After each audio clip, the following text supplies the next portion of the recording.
오늘 우리가 나누실 은혜의 말씀은 신명기 28장 58절로부터 68절 말씀입니다. 신명기 28장 58절로부터 68절 말씀입니다. 함께 교독하여서 한 절씩 읽도록 하겠습니다.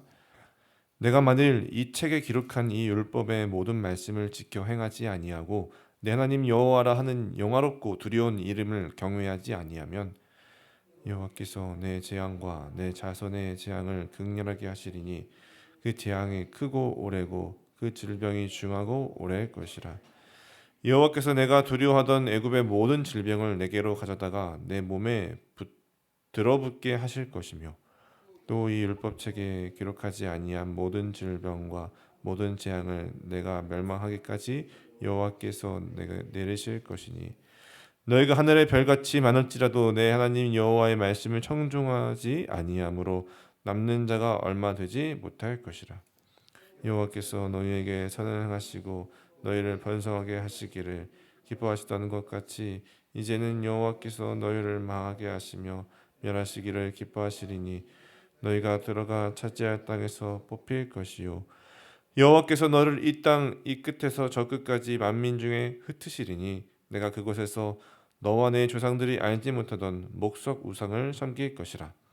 그 여러 민족 중에서 내가 평안함을 얻지 못하며 내 발바닥이 쉴 곳도 얻지 못하고 여호와께서 거기에서 내 마음을 떨게 하고 눈을 쇠하게 하고 정신을 산란하게 하시리니 내 생명의 위험에 처하고 주야로 두려워하며 내 생명을 확신할 수 없을 것이라.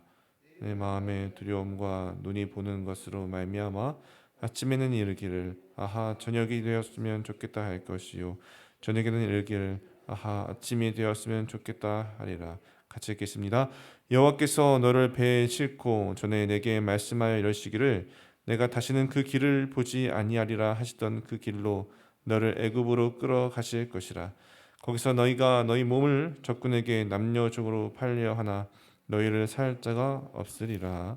아멘. 어제 본문에 이어서 오늘 본문도 이스라엘이 하나님 말씀에 순종하지 아니하고 불순종했을 때에는 저주 받을 것이라는 내용이 계속되고 있습니다. 불순종은 하나님의 말씀을 지키지 않는 것, 또 말씀대로 행하지 않는 것이 불순종입니다. 58절에서도 이 율법의 모든 말씀을 지켜 행하지 아니하고라고 말하고 있죠. 그런데 본문에서는 이 불순종의 의미로서 또 다른 표현을 쓰고 있는데 영화롭고 두려운 이름을 경외하지 아니하면 이라고 말하고 있죠. 여호와 이름을 경외하지 않는 것도 불순종과 같은 의미를 가지고 있음을 알 수가 있습니다. 여호와를 경외하지 않으면 말씀을 지키지 않기 때문이죠.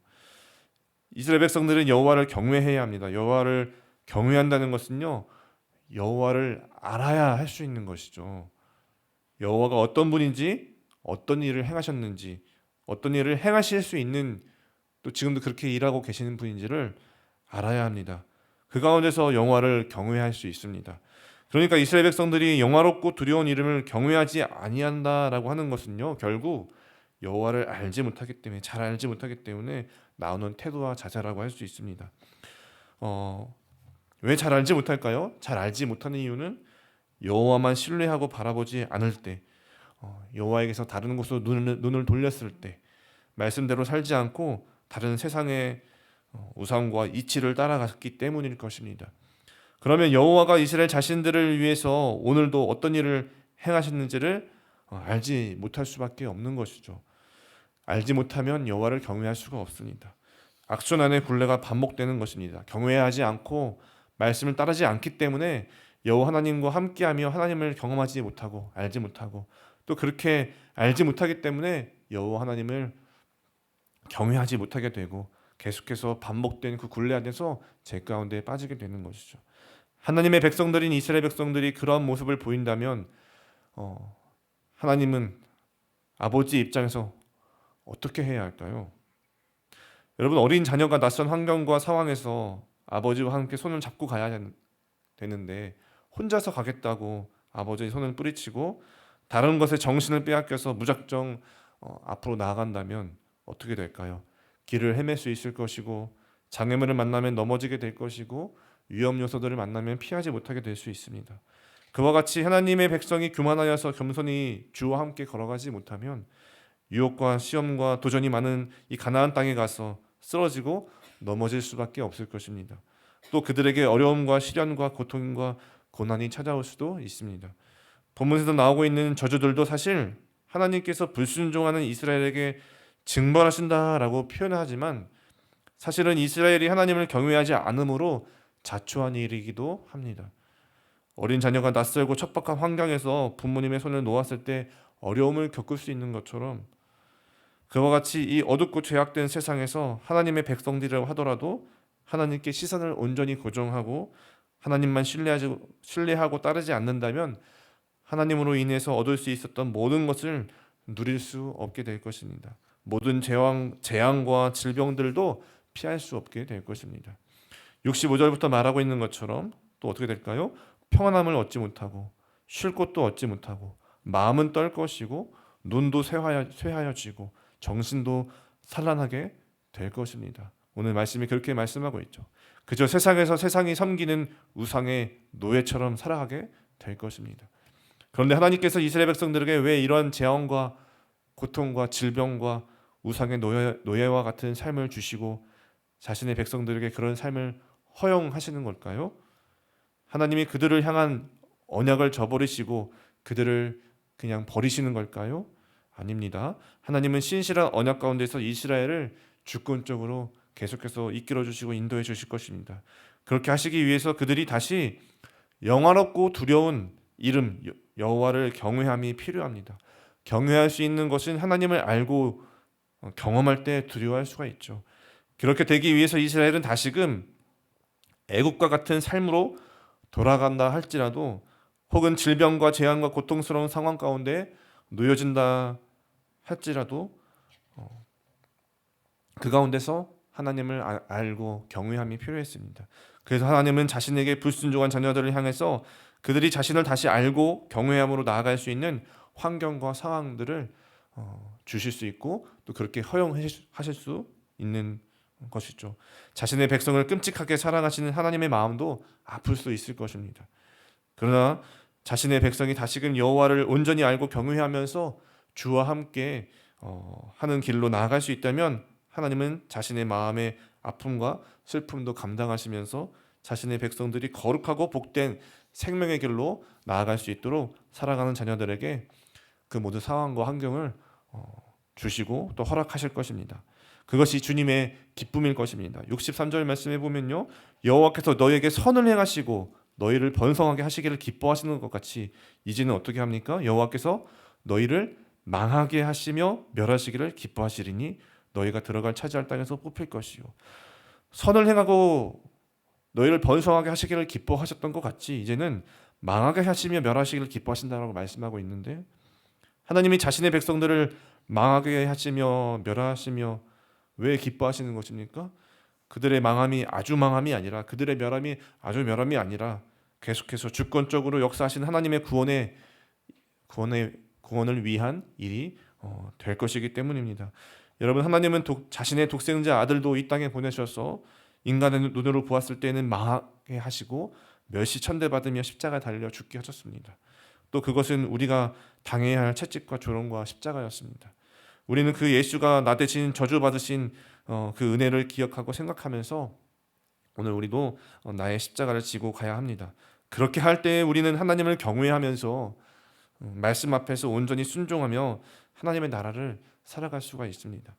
만약 그렇게 하지 않는다면 우리도 삶 가운데서 예수 그리스도 안에서 누릴 수 있는 은혜와 기쁨은 사라질 수 있고 영적으로는 시들고 메말라 죽어가는 사람처럼 살아갈 수도 있습니다. 세상의 노예로 정신없이 의식 없이 달려가다가 넘어지고 쓰러지고 상처투성이 같은 영혼도 될 수 있을 것입니다. 그렇게 되기 전에 오늘 우리도 예수를 바라보고 예수만 따라가고 그래서 우리에게 그리스도를 주신 것이죠. 이스라엘 백성들에게 율법과 저주에 관한 경고를 주신 것처럼, 오늘 말씀을 주신 것처럼 우리에게는 예수를 주셨고 예수 십자가 지심 같이 우리도 자기 십자가를 지고 가라고 말씀하시는 것입니다. 사랑하는 여러분, 그래서 우리도 영화롭고 두려운 이름 하나님을 다시금 경외함으로 바라보면서 우리를 위해 생명도 아낌없이 버리신 예수님을 붙잡고 우리 십자가를 지며 그 하나님을 온전히 경외하게 되기를 바랍니다. 그 경외함 가운데서 말씀의 순종함으로 하나님께서 우리에게 주신 영원한 생명과 그 하나님 나라의 가치를 세워가며 승리하는 삶을 살아갈 수 있기를 바랍니다. 그 은혜 가운데 승리하는 우리 모든 성도님 되시기를 간절히 축원드리겠습니다. 기도하겠습니다. 은혜가 풍성하신 하나님 아버지, 억만죄악 가운데 있는 저희들을 구원하시고 날마다 그 은혜 가운데 돌보아 주시고 또 오늘도 이렇게 은혜 가운데 인도해 주시니 감사합니다. 하나님, 그러나 저희들 그 주님을 더욱 경외하지 아니하고 주님의 마음을 헤아리지 못했습니다. 주님 뜻 안에서 온전히 살지 못했습니다. 그러나 다시 그 주님의 자녀로 살아갈 수 있도록 오늘도 붙잡아 주시고 늘 함께해 주시옵소서. 오늘도 주님의 말씀과 기도 가운데 우리를 새롭게 하시고 은혜 안에 머물면서 그리스도를 따라갈 때에 그 풍성한 은혜를 누리며 전하는 삶을 살아갈 수 있도록 인도해 주시옵소서.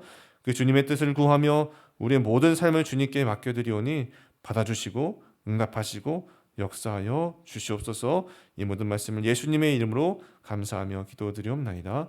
아멘. 함께 기도하며 나아가실 때 말씀 붙잡고 이렇게 기도하기를 원합니다.